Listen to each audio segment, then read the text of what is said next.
Baru-baru ini beredar video memperlihatkan seekor lintah mengisap darah seekor kura-kura viral di media sosial.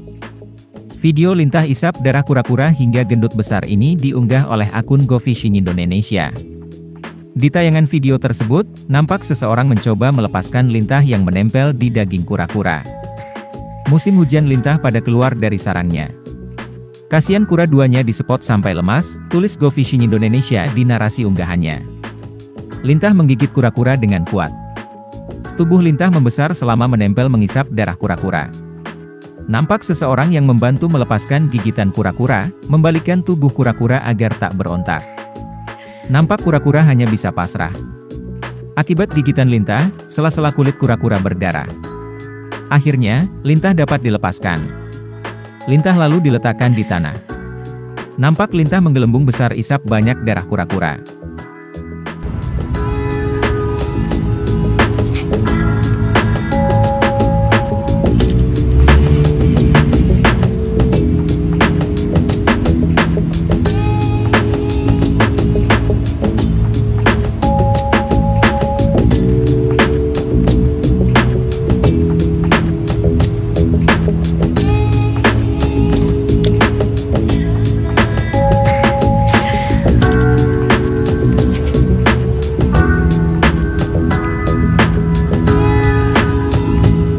Terima kasih sudah nonton, jangan lupa like, subscribe, dan share ya!